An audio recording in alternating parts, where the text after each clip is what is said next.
The 12th of November, 1862. Dear Felix, I am writing to you with haste to avoid future awkwardness.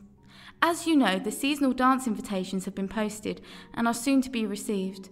I understand that this letter goes against standard protocol. However, you are a dear friend, and I know you will not fail me. Unless, that is, you find a beautiful and quaint young country girl who will accompany you to all events from now on. This is a desperate plea, which is highly unattractive for a young lady. I wait in anticipation for your response. From your childhood friend, Ethel Harrington. P.S. Will you be at the finance meeting on the 20th of November? I know for a fact that Drake will be there with his vulgar breath and distasteful jokes. I will need at least 5 minutes of educated conversation before bed. The 15th of November, 1862. Ethel, you know me too well. I shall accept your request to drag me along to the winter dance. However, do not expect me to waltz. You know as well as I do that even after 3 years of dances, I still have 2 left feet. As for the wonderful yet slightly obscure offer of a young quaint country girl, she has not yet materialized from the heavens above. So you are safe to remain as the girl on my side for a little longer. I am once again so pleased to be your first port of call. Kind regards, Felix. P.S. Yes, I shall be at the meeting. I will leave one of Mother's small cakes on the mantel for you. Hopefully, the vanilla bean paste will not be too sweet for your beautiful smile. And that's what I mentioned of freckles! I dare say, Drake, you do know how to entertain. It surprises me how you remain a bachelor. Beckett, I'll let you in on a little secret. Women do not want humour. They wish to devour a man's good looks. Heavens! No wonder I remain alone. Don't listen to him, Beckett. He's just teasing you. Pipe down, Felix. What exactly would you know about girls? I know that not all of them are the same. Some are very well educated. Wouldn't that be lovely? To be able to talk about the world and for them to understand and to reply with educated conversation. You're interested in the strange ones. I'm sure that's not how you would describe young Miss Ethel. That is different. Her beauty overtakes her mouth. She just needs to be put in her place a little. Excuse my lateness, gentlemen. My daughters wish to speak with me. It is all right, Harrington. We don't mind waiting, especially when your daughters are involved. Right, chaps? Are we all here, Drake? Yes. However, Stevens and Jones are unable to attend, sir. Very well. Shall we begin? Drake, take the minutes. Meeting on the 20th of November, 1862, commences at 7:45. Attendees, Sir Quintus Augustus Alfred Harrington, Anthony Drake, Joseph Beckett, and Felix Primrose. Begin. Beckett, what's the matter in hand? The instalment of the new underground rail system over at Paddington, sir. Ah, yes. How is that coming along? Very well, sir. Very well indeed. We do believe it shall be opened by January next year. Splendid. How are the finances keeping?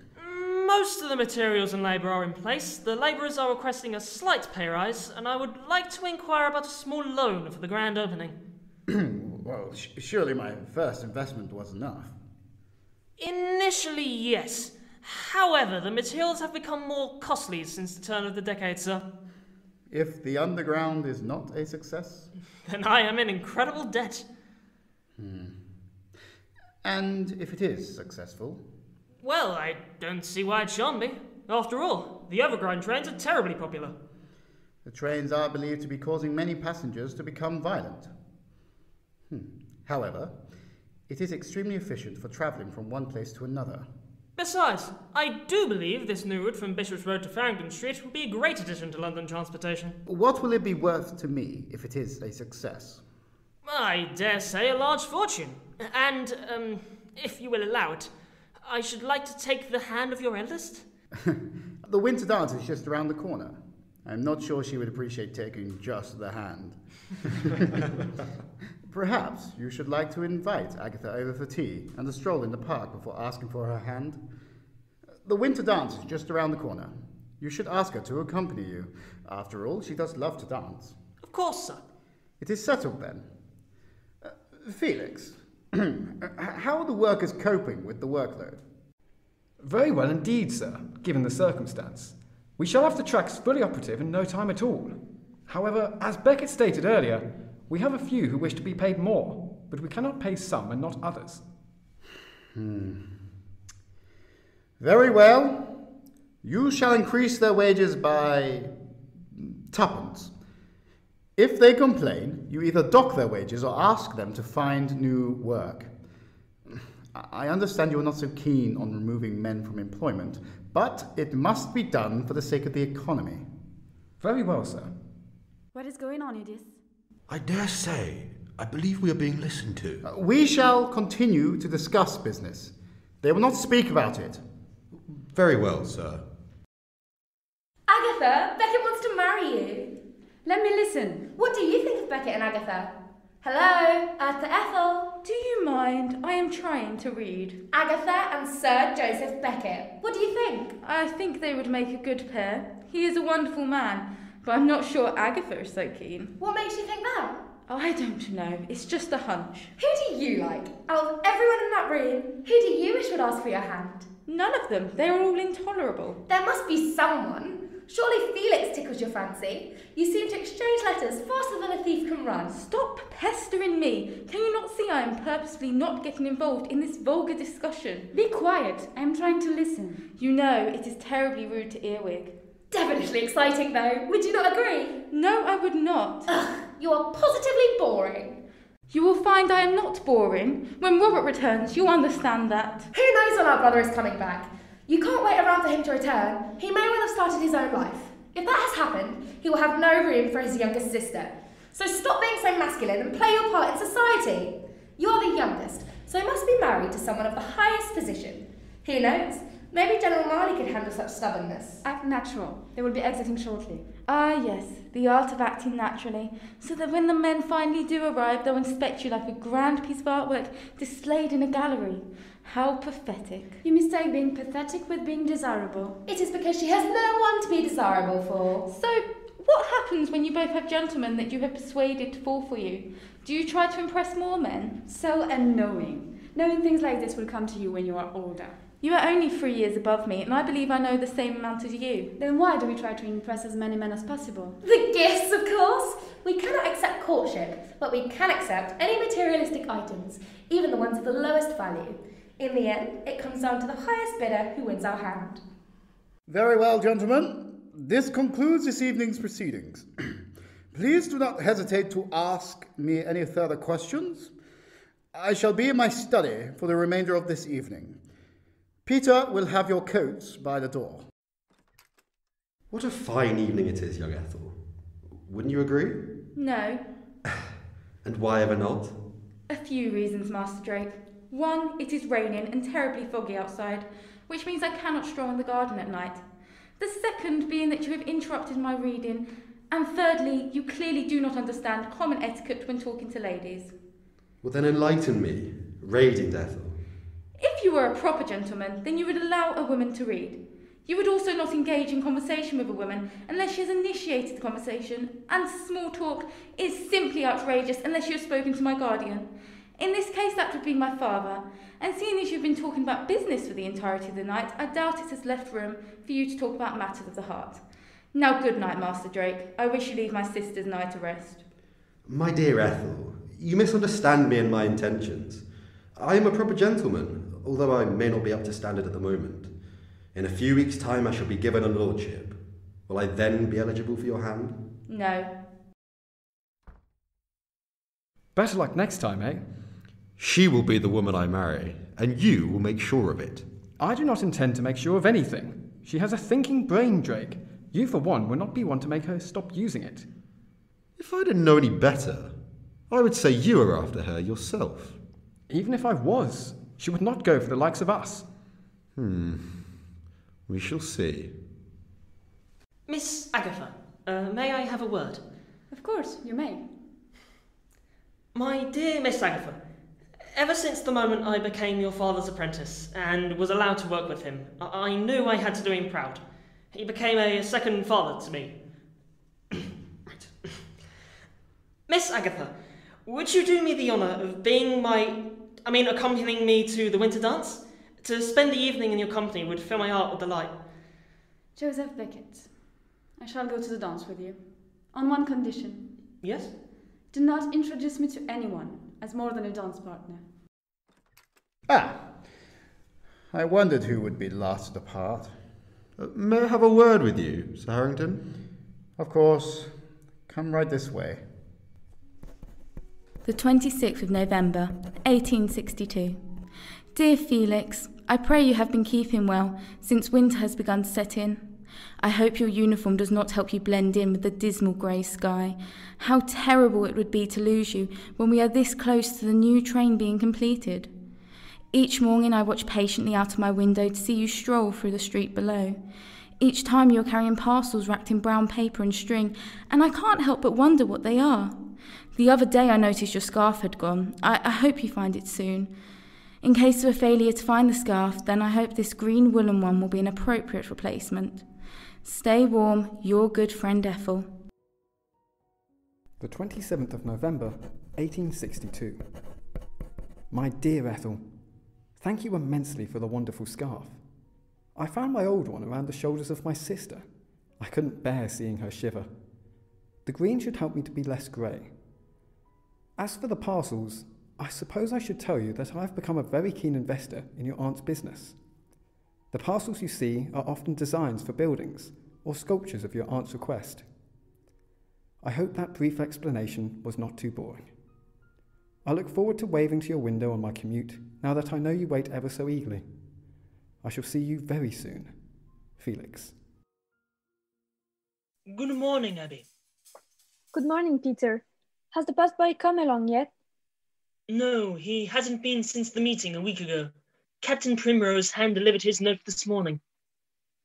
May I ask why you have been so keen to see him recently? My sister is unwell. I am waiting to hear news of her recovery. I am sorry. If I see any paper with your name on it, I will bring it to you immediately. Thank you. Morning. Here we are. We've got some flowers and a gift for Miss Agatha, and some letters for Sir Harrington, and Financial Times for Miss Ethel. I thought you were ordered to stop collecting those papers for her. Well, yeah, but bribery's worked for centuries, and will remain as one of the biggest forms of bargaining. Anything else? Nah, I don't believe so. I am sure this is a good thing. After all, no news is good news. I suppose you are right. You always are. Good morning, Peter. The post, sir. Yes, thank you. Right, let's have a look here. Oh, have I interrupted something? No, sir. All right, then, if you say so. Abigail, prepare the tea. The girls should be down in a moment. Very well, sir. Oh, let's see what Anthony wants now. Dear Sir Quintus Harrington, regarding the conversation we had after the business meeting last week, I have not received any reply by word or by letter, so I assume that the meeting on the 27th of November shall proceed. Weather permitting, I am positive that a stroll through town while purchasing the sweet delights of the market, I shall woo her. It is without a doubt she shall say yes to my proposal. I shall buy all the roses in the market, take her to the town's garden, and propose to her in front of the bandstand, where a terrific string quartet shall play a waltz when she finally says yes. I know you fear your dearest Ethel is unattainable, but we shall see. With sincere respect, Sir Anthony Drake.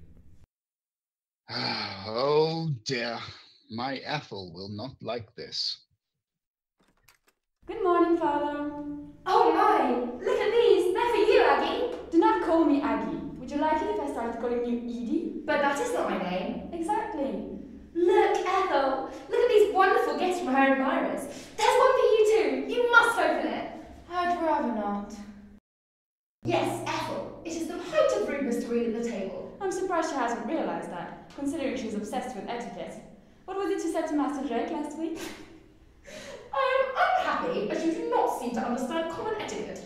1. If you are a proper gentleman, you should allow a woman to read. 2. You should not indulge in chatter with a woman, unless she has initiated the conversation. 3. Unless you have spoken to my guardian first, then small talk is highly unforgivable. Right, after breakfast, you must get dressed and ready for the market.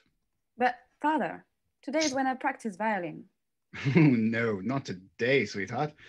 There will be no screechy string playing in the study. Why are we going to the market? We were only there 2 days ago. Yes, well, you shall go again today. After all, your sister will need a chaperone, and it would be terribly intrusive if I were to follow Ethel and Sir Drake around.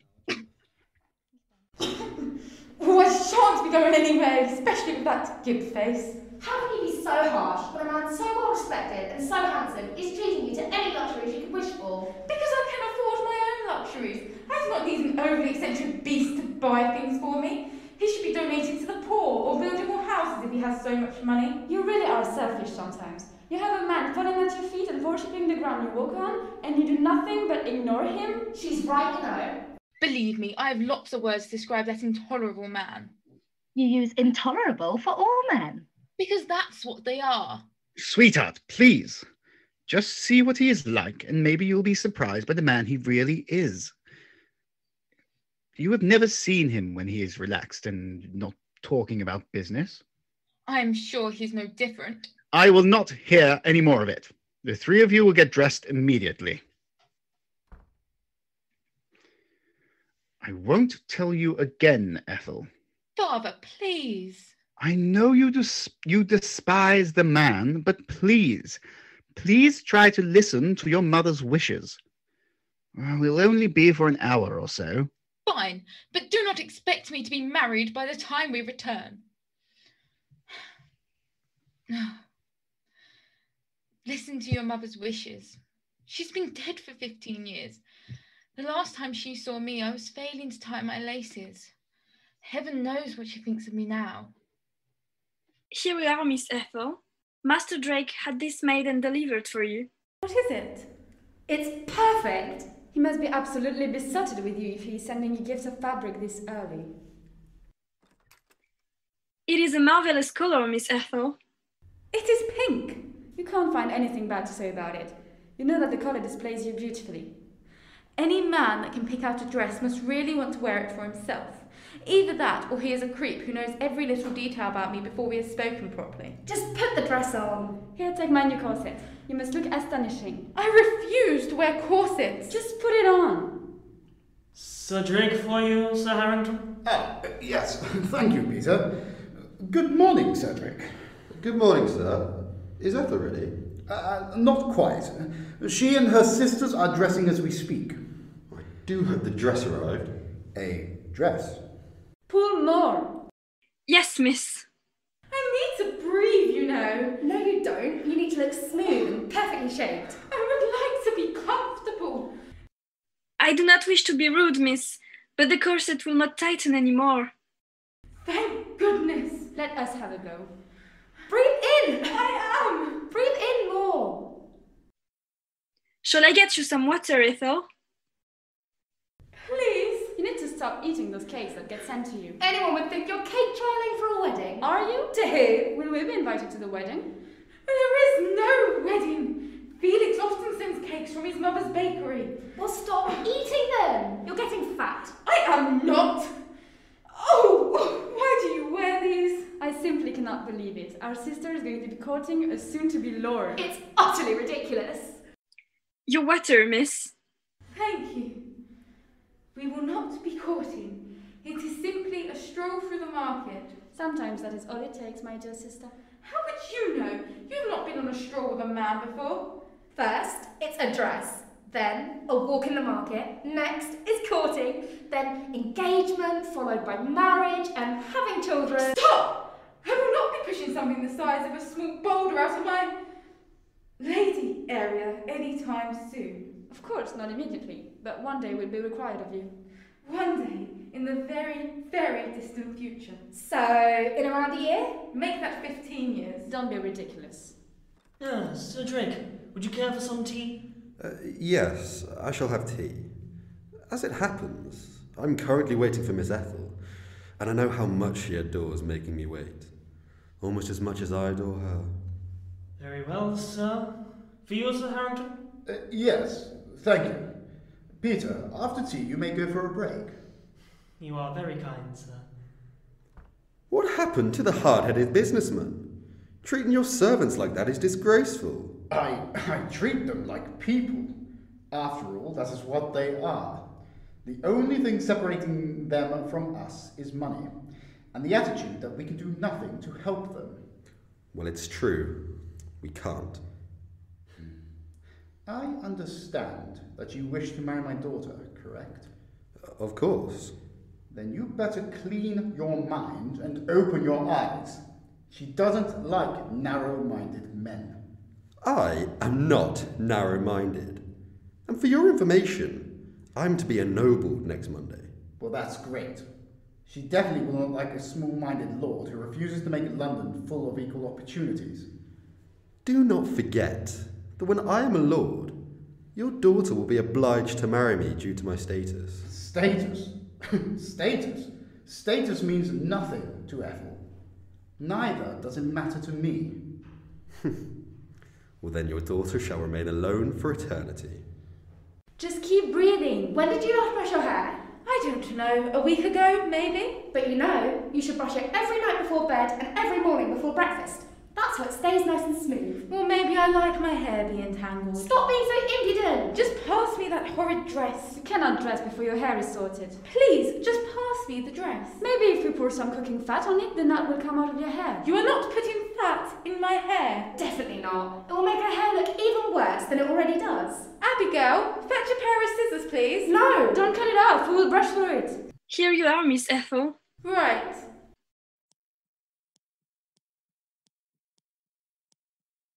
Wouldn't that be all, sir? Yes, I believe so, Peter. One moment. Peter, is it? Yes, sir?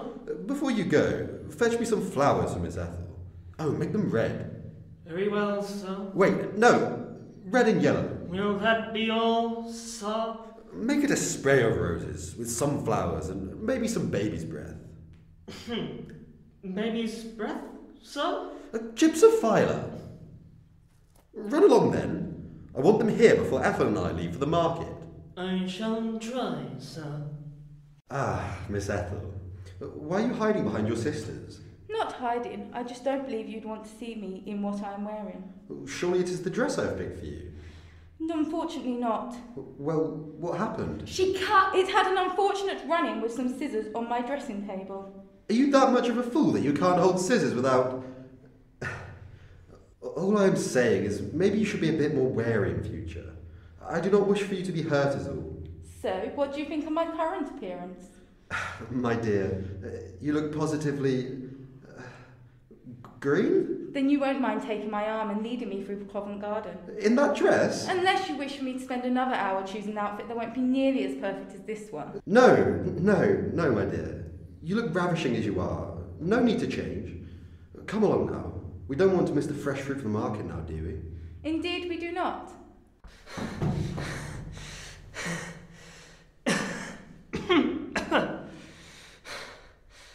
Your flowers, sir? I couldn't find any yellow ones, sir, but there were lots of chips of filer, so he doubled that up, sir. It is all right, Peter. I'm sure Sir Drake has forgotten all about the flowers. How come, sir? Well, I believe he may be slightly distracted by our Ethel's dress choice. So as I was saying, the market is not really a place to be on your own. It's no place to be on your own. Sorry, what were you talking about? It's a joke, sweetie. Oh, right. Girl, stay here a moment. I just need to get something. Excuse me, good sir. You could at least try to be interested. You're not even laughing at his jokes. Because they're not funny.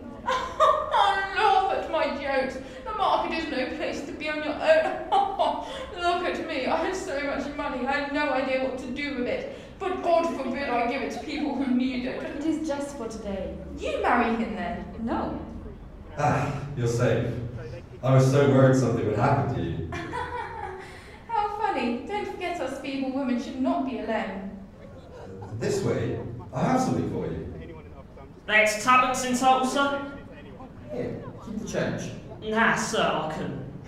Please, keep the change. May the gods bless and shower down on you, sir. And you, sir.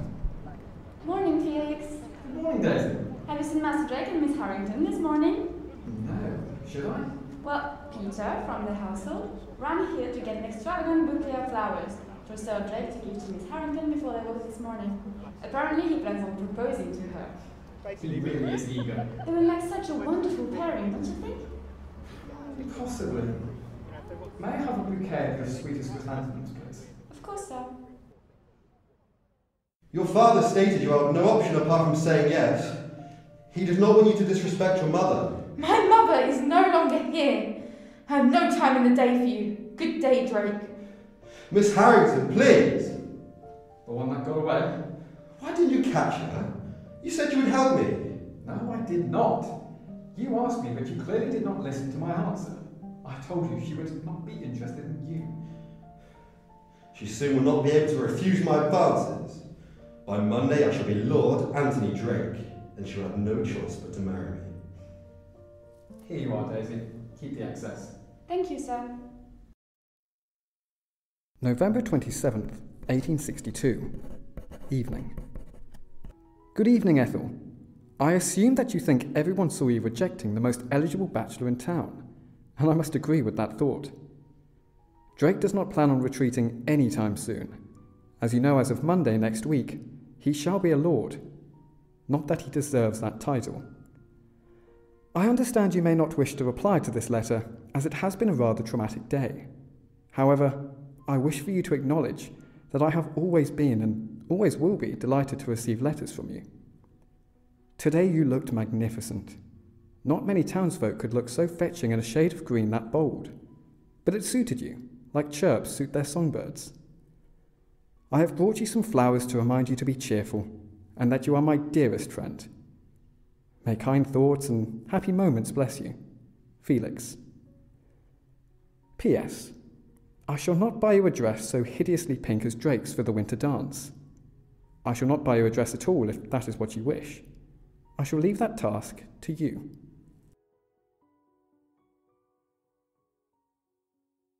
You have been listening to episode 1 of Letters to Felix, voiced by Lewis O'Grada Walsh as Felix Primrose, Mia Tomlinson Fox as Ethel Harrington, Rhys Clydesdale as Sir Quintus Harrington, Ollie Welch as Anthony Drake, Daniel Falsham as Joseph Beckett, fruit seller and Peter, Alice de Robert as Agatha Harrington and Daisy, Hannin Cunnamull as Edith Harrington, Oceane Long as Abigail, Josh Housestrip as Paperboy, with special appearances from Tristan Westmoreland Quanta as Crazy Profit Man and Charlie Harris as Market Seller.